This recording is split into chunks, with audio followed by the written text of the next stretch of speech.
Assalamualaikum warahmatullahi wabarakatuh. Saya dari kelompok 2 ingin mempresentasikan hasil diskusi kami, yaitu hakikat etika bisnis Islam.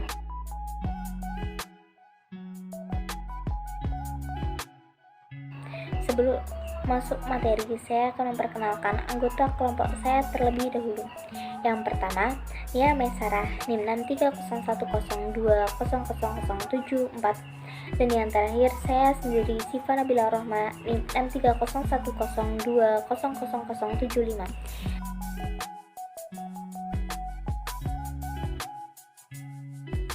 Selanjutnya kita akan masuk materi pengertian etika bisnis dalam Islam.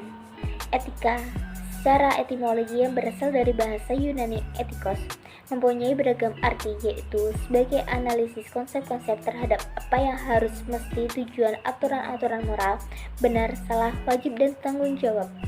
Sedangkan dalam Islam, etika diistilahkan dengan akhlak yang berasal dari bahasa Arab al-akhlak atau al-khuluq, yang berarti budi pengerti, tabiat, atau watak. Etika bisnis Islam adalah akhlak dalam menjalankan bisnis sesuai dengan nilai-nilai Islam, sehingga dapat melaksanakan bisnisnya tidak perlu ada kekhawatiran sebab sudah diyakini sebagai sesuatu yang baik dan benar. Nilai etika, moral, susila, atau akhlak adalah nilai-nilai yang mendorong manusia menjadi pribadi yang utuh, seperti kejujuran, kebenaran, keadilan, kemerdekaan, dan kebahagiaan dan cinta kasih.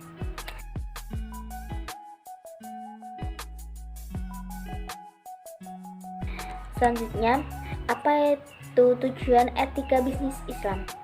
Tujuan etika dalam pandangan filsafat adalah identitas yang sama bagi seluruh manusia di setiap waktu dan tempat dalam usaha untuk mencapai tujuan ini. Selain itu, etika menentukan ukuran tingkah laku yang baik dan yang buruk sejauh yang dapat diketahui oleh akal manusia.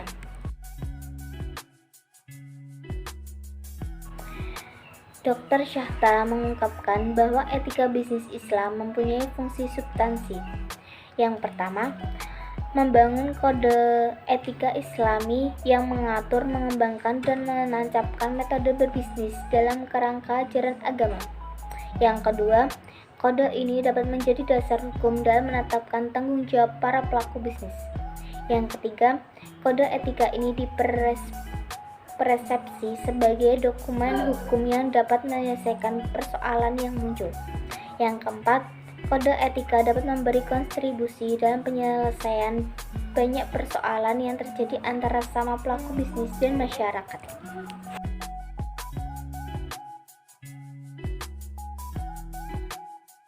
Selanjutnya adalah karakteristik etika Islam menurut Hamzah Yakub. Yang pertama yaitu etika Islam mengajarkan dan menuntut manusia kepada tingkah laku yang baik dan menjauhkan diri dari tingkah laku yang buruk. Kedua, etika Islam menetapkan bahwa yang menjadi sumber moral, ukuran baik buruknya perbuatan didasarkan kepada ajaran Allah Subhanahu wa Ta'ala, yaitu ajaran yang berasal dari Al-Quran dan Al-Hadis. 3. Etika Islam bersifat universal dan komprehensif. 4. Ajaran-ajarannya yang praktis dan tepat. 5. Etika Islam mengatur dan mengarahkan fitrah manusia ke jenjang akhlak yang luhur dan meluruskan perbuatan manusia di bawah pancaran sinar petunjuk Allah Subhanahu wa Ta'ala.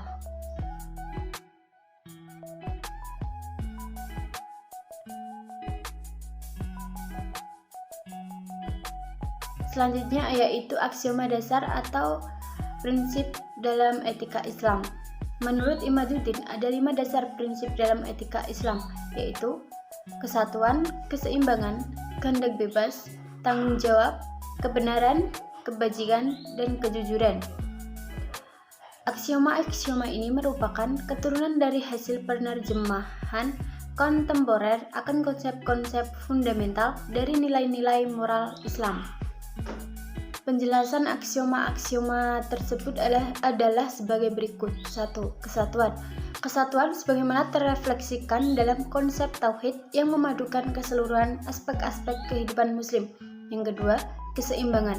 Islam sangat menganjurkan untuk berbuat adil dalam berbisnis dan melarang berbuat curang atau berlaku dolim. Ketiga, kehendak bebas. Kebebasan merupakan bagian penting dalam nilai etika bisnis Islam, tetapi kebebasan itu tidak merugikan kepentingan kolektif. Keempat, tanggung jawab. Kebebasan tanpa batas adalah suatu hal yang mustahil karena tidak menuntut adanya pertanggungjawaban dan akuntabilitas. 5. Kebenaran. Kebenaran dalam konteks ini selain mengandung makna kebenaran lawan dari kesalahan, mengandung pula dua unsur yaitu kebajikan dan kejujuran.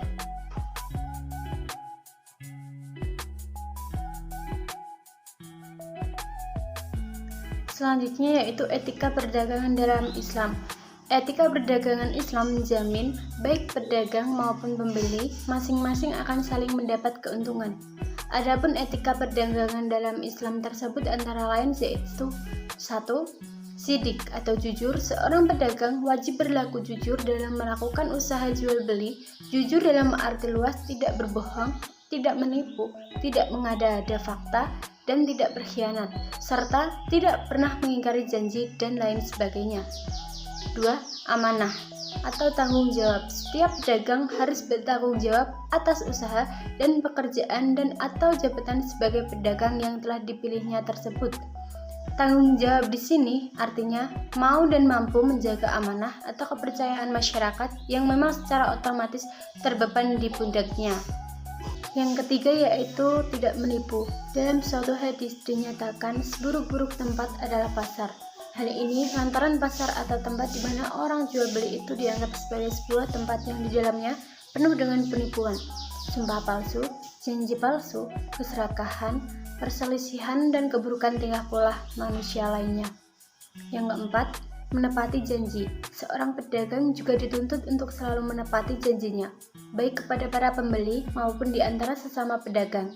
Terlebih lagi tentu saja harus dapat menepati janjinya kepada Allah Subhanahu wa Ta'ala.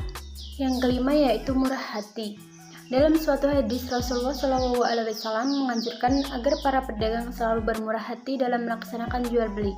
Murah hati dalam pengertian ramah, tamah, sopan santun, murah senyum, suka mengalah, namun tetap penuh tanggung jawab.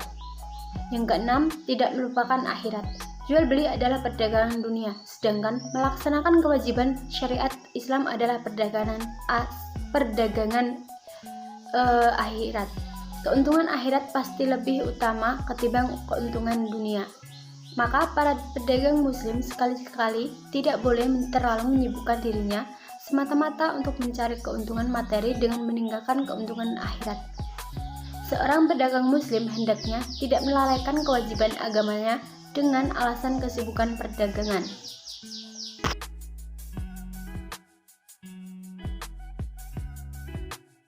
Sekian penjelasan dari kelompok kami. Sekiranya ada tutur kata yang salah, mohon untuk dimaafkan. Terima kasih. Wabillahi taufiq wal hidayah. Wassalamualaikum warahmatullahi wabarakatuh.